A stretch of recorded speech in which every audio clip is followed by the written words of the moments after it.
independent of government, and it says, police constables are servants of the Crown and are strictly independent of Her Majesty's government. It would be unlawful for any member of government, such as the Prime Minister, to attempt to control, coerce, direct or command constables of any rank. Constables are not employees of the police and cannot take industrial action, I do apologise, whilst performing their role as constables and considered in law to be special legal entities who are responsible for their own actions when carrying out police duties. And then, this is the crime recording standards. A belief by the victim or a person reasonably assumed to be acting on behalf of the victim that a crime has occurred is usually sufficient to justify its recording. That's the crime recording guidelines by the Home Office, April 2020.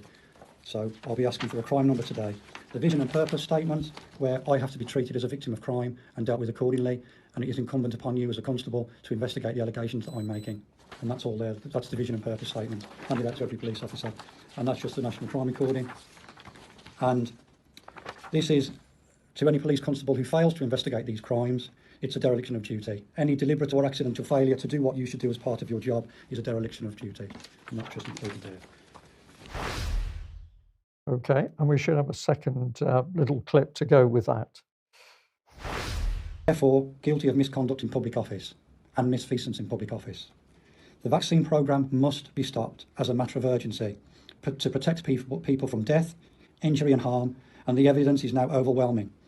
It is incumbent upon you, the police, to make sure this happens now, today, before any more people die, suffer serious harm and injury, and to protect the people of this country and to protect the NHS.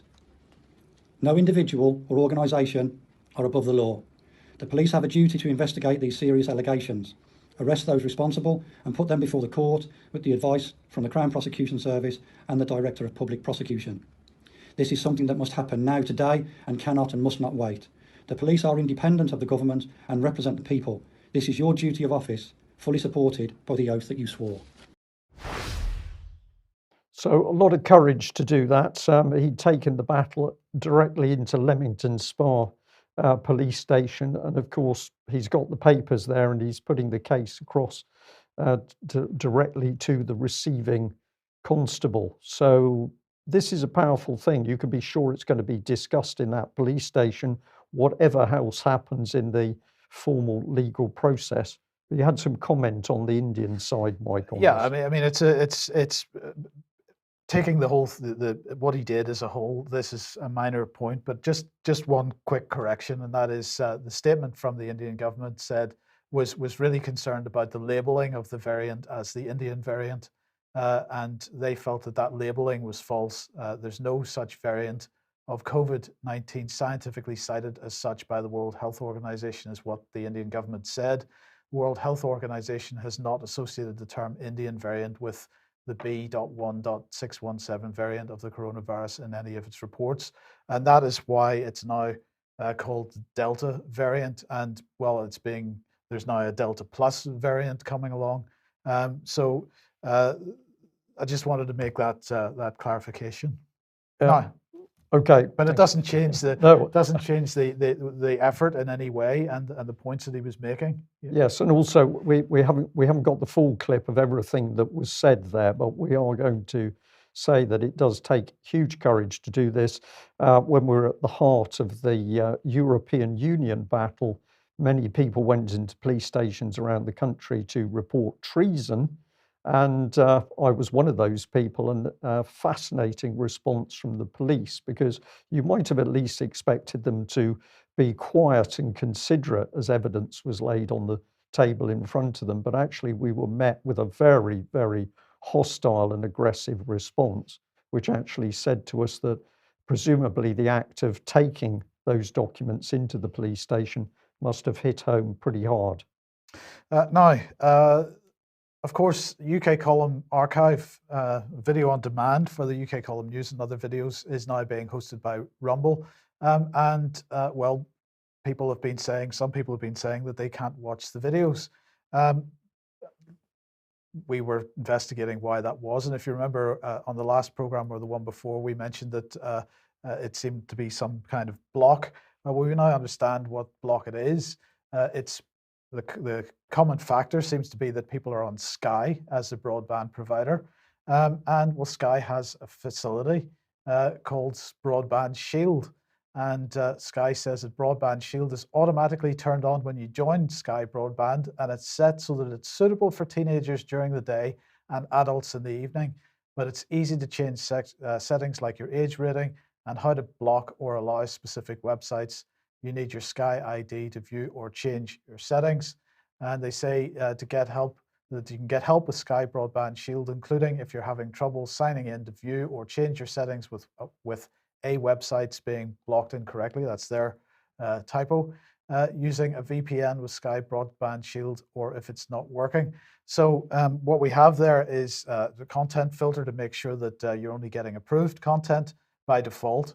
And if you want to get unapproved content, you've got to contact them or get on the website and change the settings so that you can get access to that unapproved content. That seems to be the common factor in what's happening when people hit the play button and just get a black screen in return. Yeah, is this sort of hidden censorship? Would you call it that? Well, it's disingenuous, isn't it? What we're seeing is the formation of the Great Firewall of Britain.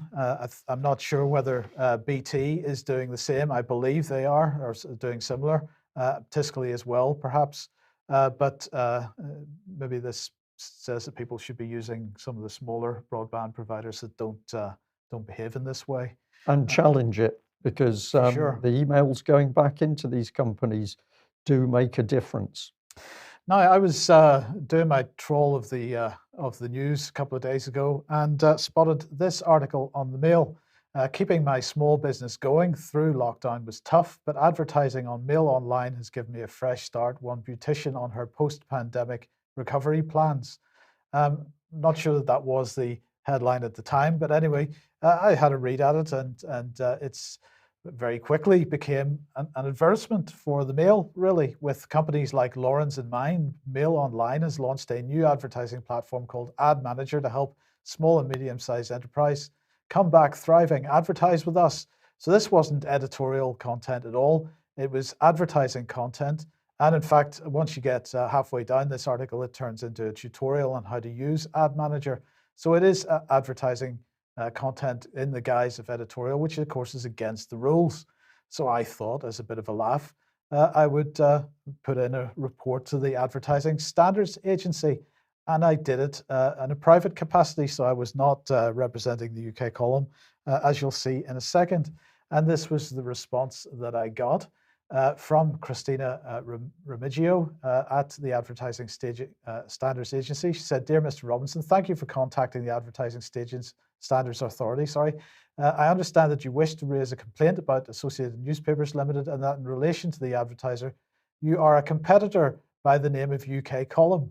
And as such, we are unable to consider your complaint further unless you follow the procedures set out below. Our policy requires that those who wish to raise concerns about a competitor try to resolve them with them directly in the first instance.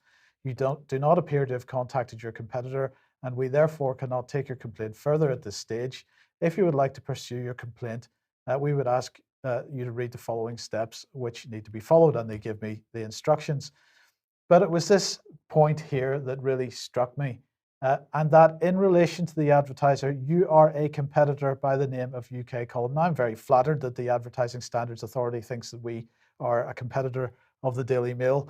Our turnover is significantly less than theirs, and so on. But the key point here was that I did not identify myself as being associated with the UK Column. The reason that my email address is partly redacted there is because it's a private personal email address that I have never used to do UK Column business. And so my question is, how does this person know that I am a competitor by the name of UK Column? How did she associate that email address with the UK Column? Because that has never been associated with the UK Column in any way, shape, or form. I'm very careful about that. So I'm asking a question now, because if we remind ourselves about the government censorship network, at the bottom of this list on the right here, under the Cabinet Office, is the Freedom of Information Clearinghouse. Now, the allegation, not denied by the government, is that they have a list of names and email addresses for anybody, people, shall we call them inquirers of concern, let's call them that, Anybody applying or putting in a Freedom of Information request to any government agency or public body, if they're on that list, the question that they ask immediately goes to the Freedom of Information Clearinghouse inside the Cabinet Office, and it's answered in a central location. So there is a list. And so my question then is, what kind of list is this? Are the intelligence services involved in gathering this list? Does the lady at the Advertising Standards Authority know that that email address belonged to me as a staffer at the UK column? Does she know that because that email address is on a list? I don't know the answer to this, but I find it very interesting because it wasn't, we believe you're an employee of the UK column. It was, you are the UK column. It was definitive. Yeah. And so there are some questions to be answered here, and I will keep everybody informed as we discover the answers. And it's going to be fascinating what the result is, because we're going to be able to show that now this intelligence community, which is controlled from the Cabinet Office, we don't have a party political system. We've got a government of occupation that, amongst others, they control the Advertising Standards Authority. It's going to be a very interesting one, but don't worry, because the BBC is big on truth. So let's have a look at this little headline. Trust in news has grown in the UK during the pandemic, research shows. So we can all relax here, because the BBC is into its favourite subject of truth.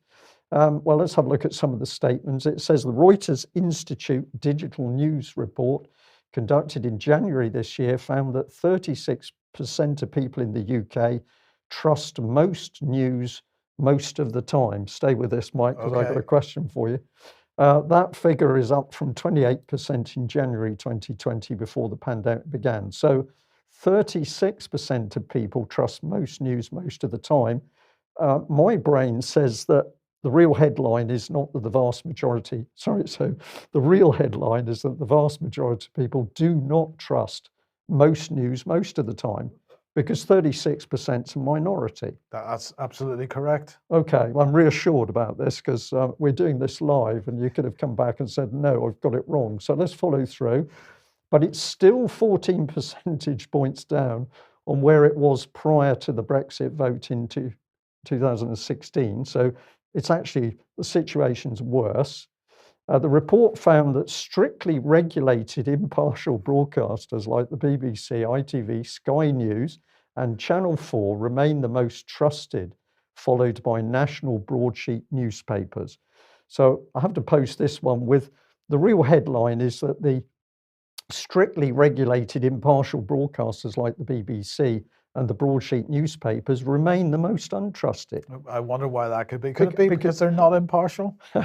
Well, they're not impartial, but this article is turning the truth on its head, and it's doing it deliberately. So what the BBC is showing is that most people do not trust the BBC and its friends and partners like ITV, Sky News and Channel 4.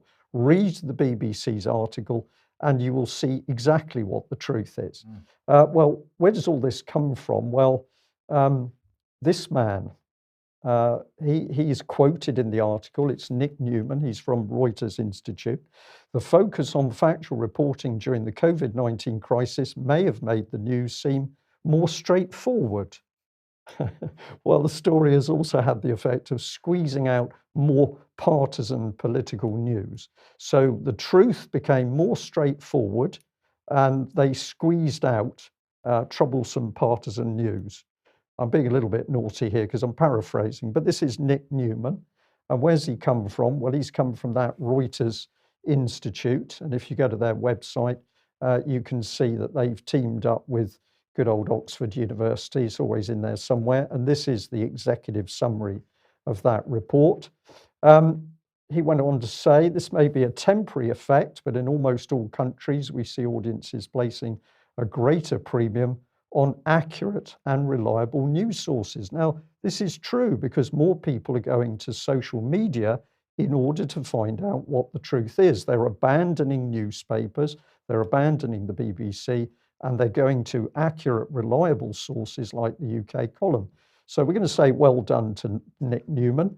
What can we tell you about him? Well, when we see what Reuters says, it says Nick Newman is a journalist and digital strategist who played a key role in shaping the BBC